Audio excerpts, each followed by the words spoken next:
Então, vamos dar continuidade à apuração do ato infracional, nosso estudo aí do artigo 171 ao 190, um paralelo aí ao inquérito policial. Nós falamos que não tem um inquérito policial propriamente dito, essa palavra, né, no Estatuto da Criança e Adolescente, mas nós temos o auto de investigação do ato infracional, a fase policial, um processo administrativo que vai acontecer também para apuração do ato infracional. Perfeito? Então, candidato, no nosso material, retomando ao nosso material, nós falamos, então, que o adolescente praticou um ato infracional, teve violência ou grave ameaça, o delegado lavrou um auto de apreensão. Tudo bem. Agora, dando continuidade aqui, vamos trabalhar a hipótese que o adolescente praticou um ato infracional, foi um ato infracional sem violência. Veja, candidato, que aqui eu coloquei roubo, com violência ou grave ameaça. Olha a grave ameaça ali. Vamos trabalhar um ato infracional onde o adolescente praticou um furto. Um furto. No furto não há nem violência nem grave ameaça, mas houve o flagrante. Esse adolescente praticou um ato infracional análogo ao furto, foi apreendido pela polícia militar e foi apresentado imediatamente para a autoridade policial competente, lá na delegacia especializada. E agora, qual é a peça que a autoridade policial vai fazer nos termos da lei? O delegado vai fazer um boletim de ocorrência circunstanciado. O boletim de ocorrência circunstanciado. Todo mundo fala na prática e o BO, né? Vai fazer um boletim de ocorrência circunstanciado. Será feito a oitiva, vai para o cartório judiciário e é encaminhado ao Ministério Público. E o Ministério Público, a mesma coisa, candidato, vai utilizar o artigo 180 do ECA. Promove o arquivamento, ou representa, ou concede a remissão. Perfeito? Nós vamos trabalhar essa questão da remissão detalhadamente depois para você. O fato é o seguinte, eu quero chamar a sua atenção, inclusive essa questão caiu já na prova de juiz do TJDFT. Olha o cuidado, candidato. Neste caso, como o adolescente praticou um ato infracional sem violência, sem grave ameaça à pessoa, o delegado não vai fazer o auto de apreensão. Ele vai fazer o boletim de ocorrência circunstanciado. E, mediante um termo, o responsável do adolescente pode assinar um termo de compromisso, que vai apresentar ao adolescente um termo de compromisso,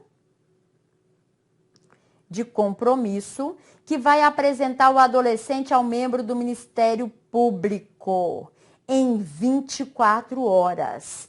Candidato, muito cuidado.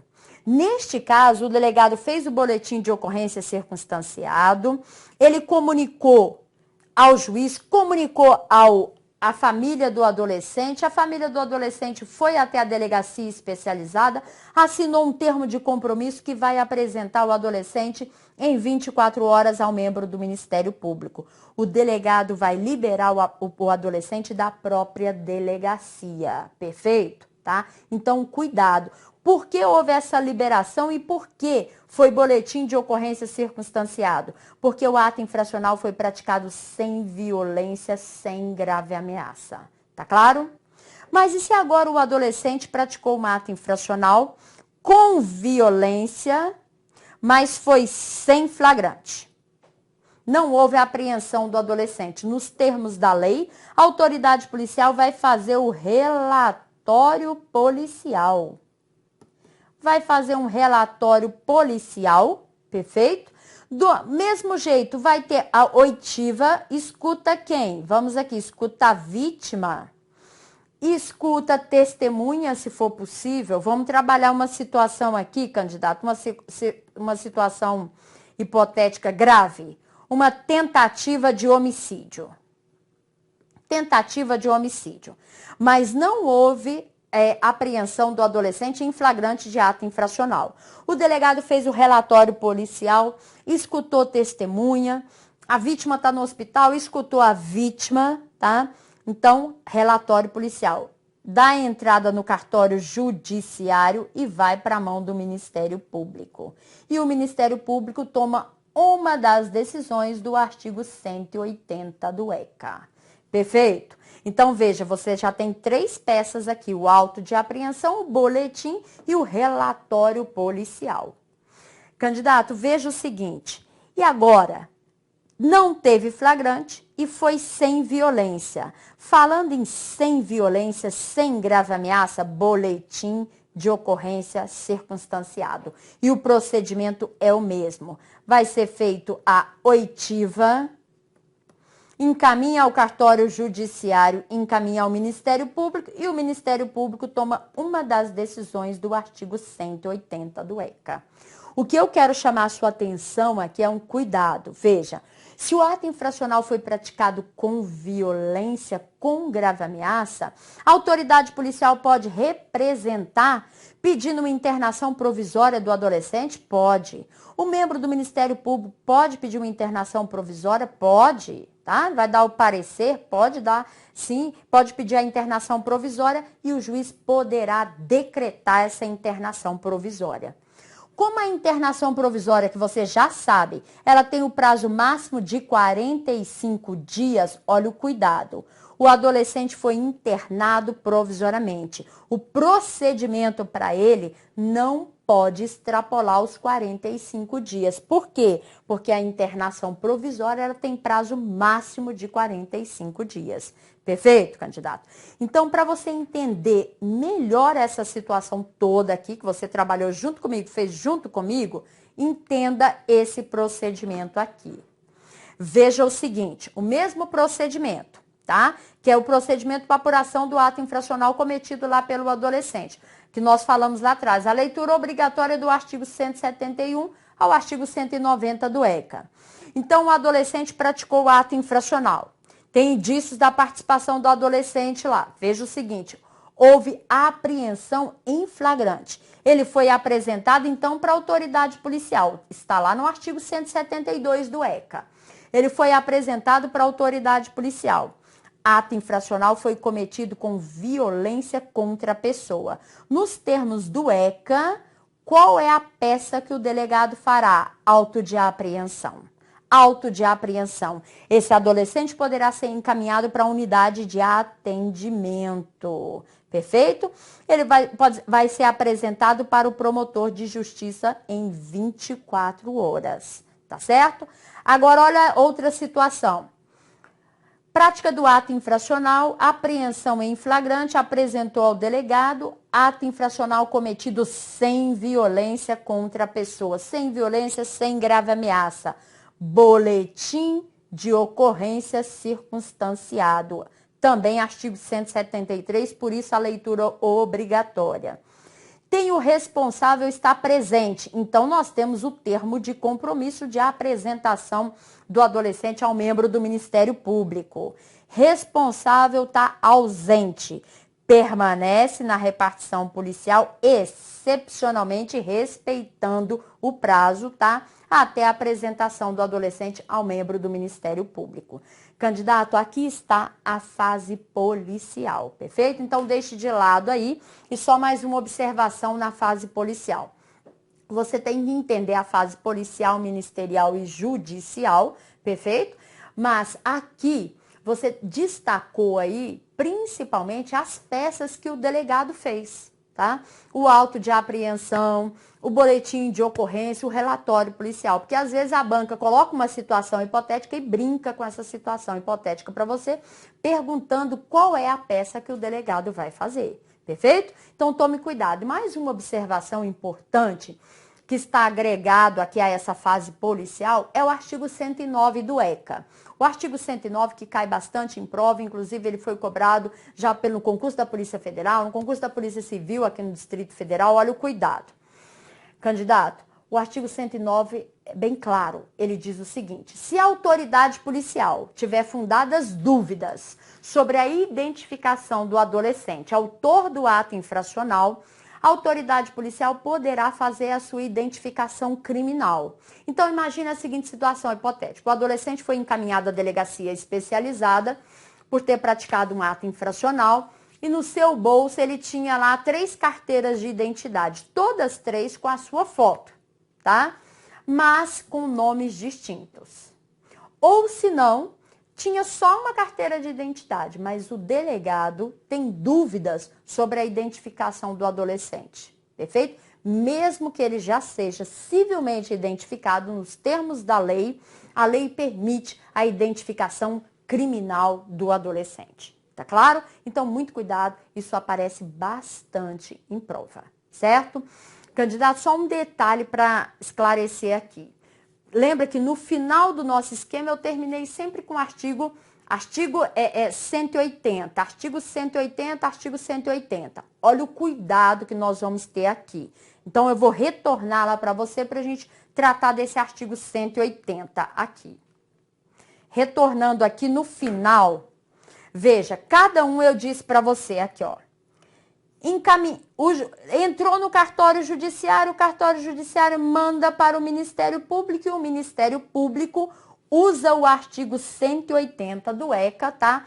Para ele tomar uma das decisões. Como assim usa o artigo 180 do ECA? Cuidado, o artigo 180 do ECA diz pra gente, o promotor pode promover o arquivamento dos autos, o promotor pode representar ou o promotor pode conceder a remissão. Vamos entender esse artigo 180. Então, deixe de lado o seu material e vamos entender.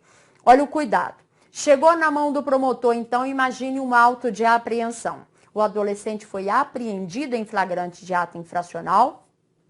Em curso, por exemplo, no artigo 157 lá do Código Penal, ele tinha praticado lá roubo.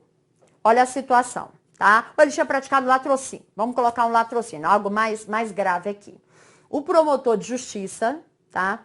Diante desses fatos aí, o que ele pode fazer? Ele pode representar, vamos trabalhar a primeira situação, ele pode representar contra o adolescente. Promotor de justiça ofereceu a representação, essa representação vai para a mão do juiz. O juiz manda citar o adolescente, a família do adolescente vai designar o quê? Audiência de apresentação, depois tem audiência em continuação. O fato aqui, candidato, é o seguinte, nos termos do artigo 180, o promotor pode promover o arquivamento dos autos, o promotor pode representar ou conceder a remissão como forma de perdão. O que eu quero chegar aqui com você é o seguinte, e se tiver divergência entre o juiz e o promotor? O promotor acha que é caso de perdão. O juiz não concorda com perdão. Se tiver divergência entre o juiz e o promotor, os autos vão para a mão do Procurador-Geral de Justiça. Olha o cuidado, os autos vão para a mão do PGJ, do Procurador-Geral de Justiça, o chefe do Ministério Público.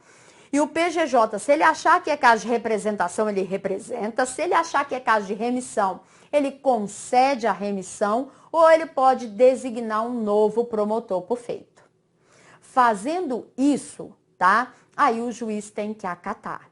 Então, olha o cuidado aqui, pessoal, nessa situação.